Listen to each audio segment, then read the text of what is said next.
প্রচন্ড শীতের রাত। উনি মাগরিবের নামাজ, এশারের নামাজ পড়ে একটা মসজিদে শুয়ে পড়লেন, আর শুয়ে শুয়ে হাদিস পড়তেছেন। কি পড়তেছেন? কথা বলেন। আর মনে মনে ভাবলেন রাতটা মসজিদে কাটায় দেই, ফজরের নামাজ পড়ে আবার বেরোবো।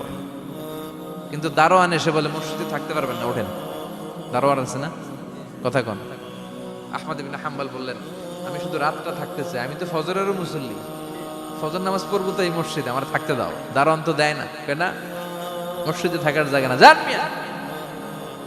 উনি যে আহমদ ইবনে হাম্বল এটা চিনে নাই, থাকতে দেয়। কি করবে এখন? উনি কাঁথা গুছিয়ে হাদিসের কিতাব নিয়ে কাঁধের মধ্যে ব্যাগ নিয়ে মসজিদ থেকে বেরোয় গেলেন। কি আর করবে, প্রচন্ড শীত, আর কাঁপতেছেন, বুড়ো মানুষ। অতিমধ্যে দেখলেন বাজার একজন খাব্বাজ, শাবগুন খাব্বাজ, যুবক রুটি বিক্রেতা। সে রুটি বিক্রি করে, চুলার মধ্যে রুটি সেকে। সে যে সালাম দিল, আসসালামু আলাইকুম। যুবক বলে, ওয়ালাইকুম আসসালাম। আহমদ ইবনে হাম্বল বলে, যুবক আমার যাওয়ার জায়গা নেই, সফরে বেরিয়েছি, খুব শীতে কষ্ট পাচ্ছি, রাতে যদি তোমার এই চুলা থেকে একটু আগুন পোহাই কোনো সমস্যা? যুবক বলে, না না সমস্যা না, আহলান ওয়া সাহলান, খোশ আমদেদ, আসেন আসেন, আপনি আগুন পোহাইলে আমার সমস্যা কি?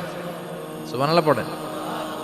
আল্লাহ শুকরিয়া করে উনি বসলেন আর আগুন পোহাচ্ছেন। আর খেয়াল করলেন যুবক রুটি বানায় আর পরে আস্তাগফিরুল্লাহ, রুটির দলা বানায় পরে আস্তাগফিরুল্লাহ, খামির বানায় আর পরে আস্তাগফিরুল্লাহ, রুটি নিয়ে উনুনের ভিতরে চুলার ভিতরে সেকা দেয় আর পরে আস্তাগফিরুল্লাহ, দোকানদারের কাছে কেউ আসলেই সে রুটি দেয় আর পরে আস্তাগফিরুল্লাহ, ক্রেতার কাছ থেকে টাকা নিয়ে ক্যাশ বক্সে রাখে আর কি পড়ে, আবার রুটি বানানো শুরু করে আর কি পড়ে, খালি এইটাই পড়তেছে। ইমাম আহমদ ইবনে হাম্বল তো অবাক, কিরে এটা আবার কেমন যুবক, খালি আস্তাগফিরুল্লাহ। উনি প্রশ্ন করলেন, যুবক ঘটনা কি? আসার পর থেকেই তোমার দেখতেছি তুমি রুটি বানাও, রুটি বিক্রি করো আর পড়ো আস্তাগফিরুল্লাহ, মালাকা ইয়া শাবাব।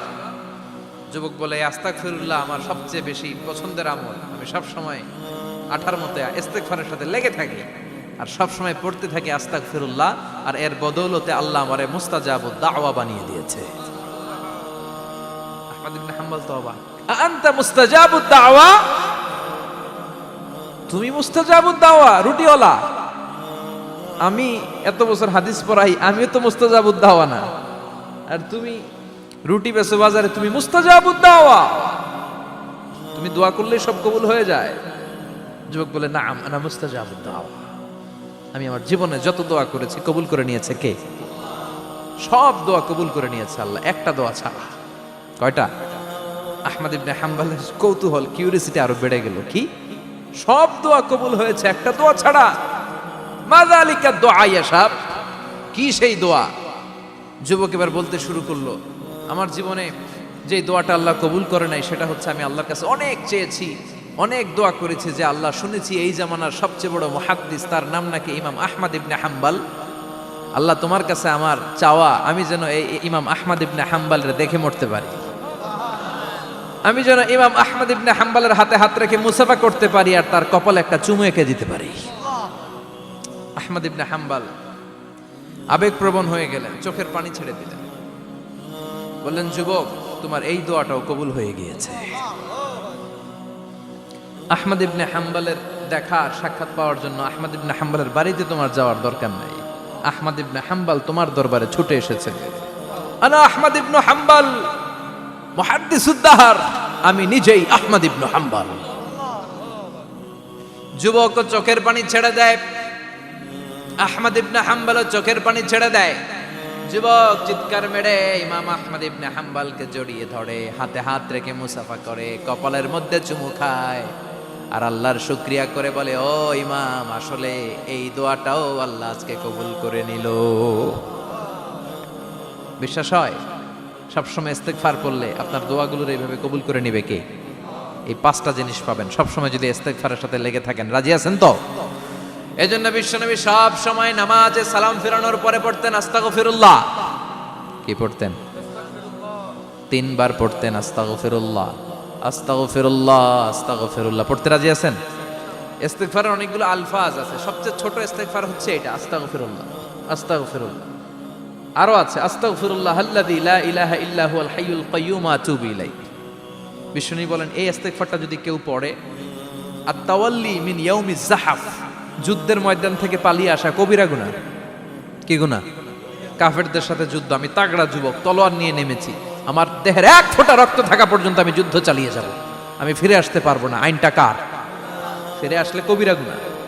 বিশ্বনবী বলেন, যুদ্ধের ময়দান থেকে ফিরে এসেছে এরকম কবিরা গুনাহ অবলম্বনকারীও যদি আস্তাগফিরুল্লাহ আল্লাযী লা ইলাহা ইল্লা হুয়াল হাইয়ুল কাইয়্যুম ওয়া আতুবু ইলাইহি পড়ে, ওই কবিরা গুনাহকারীকেও ক্ষমা করে দিবে কে? পড়তে রাজি আছেন তো? আবার সাইয়েদনা আবু বকর বললেন, ইয়া রাসূলুল্লাহ আল্লিমনি দুআআন আদউ বিহি ফি সালাতি, এমন দোয়া আপনি আমারে শিক্ষা দেন যেই দোয়াটা আমি নামাজে পড়তে পারি।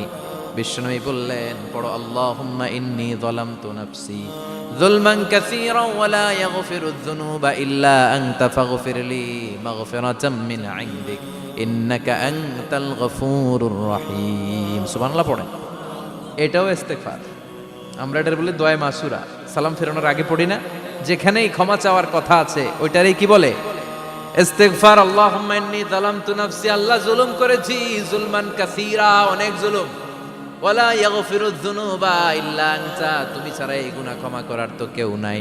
ফাগফিরলি মাগফিরাতাম মিন ইনদিক, তোমার দয়ায় আমারে ক্ষমা করে দাও।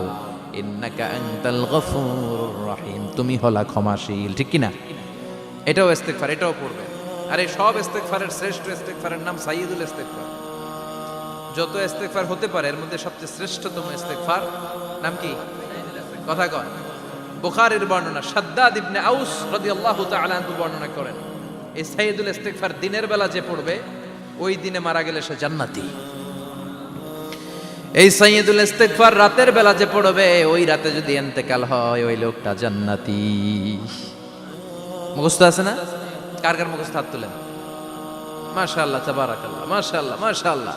আর যাদের নাই তাদের হোমওয়ার্ক, তাদের আল্লাহুম্মা আনতা রাব্বি লা ইলাহা ইল্লা আনতা খালাকতানি ওয়া আনা আবদুক ওয়া আনা আলা আহদিকা ওয়া ওয়া'দিকা মাস্তাতা'তু আউযু বিকা মিন শাররি মা সানা'তু আবু'ু লাকা বিনি'মাতিকা আলাইয়া ওয়া আবু'ু লাকা বিযামবি ফাগফিরলি ফাইন্নাহু লা ইয়াগফিরুয যুনুবা ইল্লা আনতা। সুবহানাল্লাহ পড়েন। আজকে রাতে পড়ছেন, মারা গেলে জান্নাতি। চিল্লায় পড়েন আল্লাহু আকবার। এজন্য বিশ্বনবী বলেন, আমার আগের গুনাহ মাফ, পরের গুনাহ মাফ, তারপরেও প্রতিদিন আমি 70 বার তওবা ইস্তেগফার পড়ি। আজকে থেকে পড়তে রাজি আছেন তো? বেশি বেশি ইস্তেগফার পড়া যাবে না? একটু প্রাণ খুলে দিল খুলে আওয়াজ করে পড়েন তো আস্তাগফিরুল্লাহ। আর জোরে পড়েন আস্তাগফিরুল্লাহ। আবার সবাই পড়েন আস্তাগফিরুল্লাহ। সব সময় তওবা ইস্তেগফার যারা পড়ে তাদেরকে পছন্দ করে কে? সব সময় জিকির করে করে জিহ্বাটারে যারা ভিজিয়ে রাখে তাদেরকেও পছন্দ করে কে? আল্লাহ বলেন, ওয়াজকুর রাব্বাকা ফি নাফসিকা তাদাররুআন ওয়া খীফাতান ওয়া দুনাল জাহরি মিনাল কওলি বিল গুদুবি ওয়াল আসাল ওয়া লা তাকুম মিনাল গাফিলিন। সুবহানাল্লাহ পড়ে। আল্লাহ বলেন, ওয়াজকুর রাব্বাকা ফি নাফসিক, আল্লাহরে মনে মনে ডাকো। তাদাররুআন ওয়া খীফা, আল্লাহর জিকির করতে আল্লাহ বলেছেন ফি নাফসিক। বুঝতেছেন না অর্থ? ফি নাফসিকা, মনে মনে আল্লাহর জিকিরটা করো। তাদাররুআন ওয়া খীফা, তাদাররুআ মানে বিনয়ের সাথে, with full of humility, submission and humbleness. বিনয়ের সাথে আল্লাহর ডাকো। ওয়া খীফা, গোপনে গোপনে ডাকো। দুনাল জাহারি মিনাল কওল, চিৎকার চেঁচামেচি করে ডেকো না। কার কথা? আওয়াজ করে জিকির করো না। এই যে আমরা মাহফিলে লা ইলাহা ইল্লাল্লাহ জিকির করে, এটা তালিম। উদ্দেশ্য কি? তালিমের জন্য আওয়াজ করে জিকির জায়েজ আছে, কিন্তু ব্যক্তিগত জিকিরের যে ইবাদতটা এটা আস্তে আস্তে হইতে হবে, এটা ভদ্রভাবে হতে হবে, চিল্লাচিল্লি করে নয়। আবার তালিমের জিকির ওইটাও ভদ্রভাবে। ইন্নাল্লাহা জামিল ইউহিব্বুল জামাল, আমার আল্লাহ সুন্দর, আমার আল্লাহর জিকিরের মধ্যেও সৌন্দর্য আছে না নাই? কিন্তু এদেশে জিকিরের ভেতরে লাফালাফি আছে না নাই? বেশি না কম? কি বসেন বসেন, হ্যাঁ বসে যান তো, অনেক ধরনের আছে জিকির। হ্যাঁ বসেন বসেন, বসে যান। হ্যাঁ হাইবার আলী, এটা কি আবার জালালি? তো এই যে ইন্নাল্লাহা জামিল ইউহিব্বুল জামাল, আমার আল্লাহ সুন্দর, আমার আল্লাহর জিকিরের মধ্যেও সৌন্দর্য আছে না নাই? তালিমের উদ্দেশ্যে সবাই মিলে জিকির করা যায়, কিন্তু চিল্লাফাল্লা করা যাবে না। লাফালাফি করা যাবে না, মাথা ডানে বায়ে ঝোলানো যাবে না, ঠিক কি না? কিন্তু লাফালাফির জিকির আছে না নাই? লাফাইতে লাফাইতে, হ্যাঁ, গাছের আগায় বাঁশের আগায়, আবার যিনি জিকির পরিচালনা করে ওনার কান্দে যাই ওঠে, আছে না নাই? বিশ্বনবী সাহাবীদের নিয়ে জিকির করছেন, সাহাবারা লাফাতে লাফাতে খেজুর গাছের আগায়, হাদিসে আছে না এটা? বিশ্বনবী সাহাবাদেরকে নিয়ে জিকির করছেন, লাফাতে লাফাতে আবু বকর বিশ্বনবীর কান্দের উপরে, আছে, হাদিসে আছে। এটা জিকির নয়। কি সুন্দর দেখেন, ইসলাম বোঝা কত সহজ। ওয়াজকুর রাব্বাকা ফি নাফসিকা তাদাররুআ ওয়া খাইফা, গোপনে জিকির করো, ভদ্রতার সাথে বিনয়ের সাথে জিকির করো। ওয়ালা তাকুম মিনাল গাফিলিন দুনাল জাহারি মিনাল কওল, চিৎকার চেঁচামেচি করে জিকির করো না। যারা চিকফাল দিয়ে হই হই হই হই করে, আছে না? হই হই হই হই হই হইয়ের ভিতরে আল্লাহর নাম আছে, হ্যাঁ? এই যে হুই হাই হুই হাই, এই স্টাইলের যে জিকির, এটার ভিতরে আমার আল্লাহর নাম আছে? আল্লাহর নাম যদি না থাকে ওইটা জিকির হবে? কথা বলেন। বিষ্ণু বললেন, খবরদার, চিৎকার চেঁচামেচি করে লাফালাফি করে যারা জিকির করে এরা মনে করে আল্লাহ কানে শোনে না। কথা বলেন। আপনি গোপনেও আল্লাহর ডাকলে আপনার ডাকে সাড়া দিবে কে? এজন্য রাব্বুল আলামিন বলেন, ফাযকুরুনি আযকুরকুম ওয়াশকুরুলি ওয়ালা তাকফুরুন। বান্দা আমার জিকির তোমরা করো, আমিও তোমাদের জিকির করব, ঠিক কি না? আমরা যদি আল্লাহর জিকির করি, আমাদেরও জিকির করে কে? সুবহানাল্লাহ কইবেন না? আমরা আল্লাহর জিকির করে, আল্লাহ নাকি আমাদের জিকির করে, যেন তেন কথা এটা। আবার হাদিসে কুদসিতে আল্লাহ বলেন, ফাইন যাকারানি ফি নাফসি যাকারতুহু ফি নাফসি। আমার বান্দা যদি একা একা আমার জিকির করে, আমি আমার বান্দারে একা একা স্মরণ করি। ওয়া ইন যাকারানি ফি মালাইন যাকারতুহু ফি মালাইন খায়রিম মিনহু। এরকম মহা সম্মেলন করে যদি কেউ আমি আল্লাহর জিকির করে, আমি এর চেয়েও বড় মহা সম্মেলন ফেরেশতাদেরকে নিয়ে করে আমার বান্দারে স্মরণ করি। ওয়া ইন তাকাররাবা ইলাইয়া শিবরান তাকাররাবতু ইলাইহি যিরাআন। আমার বান্দা যদি আমার দিকে এক বিঘত আসতে চায়, আমি আমার বান্দার দিকে এক হাত এগিয়ে যাই। আমার বান্দা যদি আমার দিকে এক হাত আসতে চায়, আমি আমার বান্দার দিকে দুই হাত যাই। ওয়া ইন আতানি ইয়ামশি আতাইতুহু হারওয়ালা। আমার বান্দা যদি আমার দিকে হেঁটে হেঁটে আসতে চায়, আমি আমার বান্দার দিকে দৌড়ে দৌড়ে যাই। সুবহানাল্লাহ পড়ে। এজন্য বিশ্বনবী বলেন, লা ইয়াজালু লিসানুকা রাতবাম মিন যিকরিল্লাহ। আল্লাহর জিকির দিয়ে জিহ্বাটারে ভিজিয়ে রাখবা। কার কথা? চিল্লায় বলেন, কার কথা? সবসময় আল্লাহর জিকির করতে রাজি আছেন তো? সবচেয়ে শ্রেষ্ঠ জিকির বিশ্বনবী বললেন, আফদালু যিকরি লা ইলাহা লা ইলাহা লা ইলাহা ইল্লাল্লাহু মুহাম্মাদুর রাসূলুল্লাহ সাল্লাল্লাহু। সবচাইতে শ্রেষ্ঠ জিকির লা ইলাহা, এর চেয়ে শ্রেষ্ঠ জিকির আছে? কথা বলেন। বিশ্বনবী বললেন, মান ক্বালা লা ইলাহা ইল্লাল্লাহ সিদকান মিন কলবিহি, একনিষ্ঠতার সাথে অন্তর থেকে কেউ যদি জীবনে একবার বলে লা ইলাহা ইল্লাল্লাহ, দাখালাল জান্নাহ। তার যদি পাপ থাকে, অন্যায় থাকে, ওই পাপ আর অন্যায়ের শাস্তিগুলার পরে কোনো না কোনো দিন আমার ওই বান্দা জান্নাতে ঢুকবে। একবার যদি খালিসান মিন কলবিহি সে পড়ে লা ইলাহা ইল্লাল্লাহ, তার জন্য জান্নাতকে অবধারিত করে দিয়েছে কে? আবার এটার নাম আল্লাহ দিয়েছে কালিমায়ে। কথা বলেন। দরাবাল্লাহু মাসালান কালিমাতান তাইয়িবাতান কাশাজারাতিন তাইয়িবাতিন আসলুহা সাবিতুন ওয়া ফারউহা ফিস সামা। সুবহানাল্লাহ। পবিত্র বাণী এটা কালিমায়ে তাইয়িবা।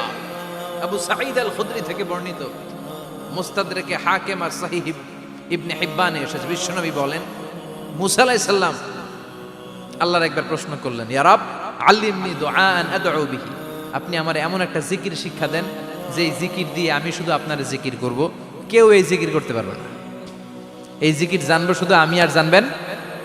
কথা কোন? প্রশ্ন করছে কে? হ্যাঁ, কাকে করেছে? আল্লাহ এমন একটা জিকির শিখান যেই জিকির কেউ জানে না, আমি জানবো, আর ওই জিকির দিয়ে প্রাণ ভরে আপনারে ডাকবো। আল্লাহ বললেন, মুসা পড়ো লা ইলাহা লা ইলাহা ইল্লাল্লাহু মুহাম্মাদুর রাসূলুল্লাহ মুসা আলাইহিস সালাম বললেন আল্লাহ চাইলাম কি কইলেন কি? লা ইলাহা তো জাতীয় জিকির, এটা তো আন্তর্জাতিক জিকির, এটা জানে না এমন কেউ নাই। এমনকি হিন্দু ভাইরাও জানে। কথা কন আল্লাহ আমি তো চাইছিলাম এক্সক্লুসিভ, আমার জন্য স্পেশাল, এর চেয়ে সুন্দর আর কেউ জানবে না, এত সুন্দর একটা জিকির আপনি দিবেন, এটা আমি ডাকবো আপনারে আর আপনি শুনবেন। আল্লাহ বললেন মুসা এর চেয়ে দামি আমার কাছে না। লাউ তাদউ লা ইলাহা ইল্লাল্লাহ ফি কাফা, লা ইলাহা রে যদি মুসা এক পাল্লায় রেখে দাও, ওয়াস সামাওয়াতু সাবউ ওয়াল আরদিন, সাত আকাশ সাত জমিন যদি আরেক পাল্লায় রেখে দাও, লা ইলাহা এক পাল্লায়, সাত আকাশ সাত জমিন আরেক পাল্লায় ওজন যদি দাও, লা রাজাহাত কাফাতু লা ইলাহা ইল্লাল্লাহ, মুসা দেখবা মুহূর্তের মধ্যে লা ইলাহা ইল্লাল্লাহর পাল্লা ভারী হয়ে গেছে। সাত আকাশ সাত জমিন এক পাল্লায়, শুধু লা ইলাহা ইল্লাল্লাহ আরেক পাল্লায়, মুহূর্তে লা ইলাহার পাল্লাটারে ভারী করে দিবে কে? এটা বিপ্লবী বাণী। আমরা এটার ভিক্ষার মধ্যে লাগাইছি। এখন ভিক্ষা করার সময় লা ইলাহা আছে না নাই? একটা টাকা দিয়া যান আমি গরিব ইনসান, আর সমান একটা টাকা দিয়া যান আমি গরিব ইনসান, আছে না নাই? জুমার নামাজের সময় ভিক্ষা করে একটা টাকা দিয়া যান আর লা ইলাহার জিকির লগে, আছে না নাই? এটা আমরা ভিক্ষার জিকির বানাইছি, এটা তো বিপ্লবী বাণী। এই বাণীর পক্ষে যারা, তারা ন্যায় আর সত্যের পক্ষে চিল্লায় বলেন ঠিক কিনা? এই বাণীতে যারা বিশ্বাস করে তারা এক আল্লাহর সামনে মাথা নত করে দেয়। গোটা পৃথিবীর কোন শক্তির সামনে ওই মাথা নত হয় না, ঠিক কিনা? এই লা ইলাহা যারা আমরা মানি, আল্লাহ ছাড়া কারো সামনে মাথা নত করব? কোন শক্তি আমাদের মাথা নত করাতে পারে?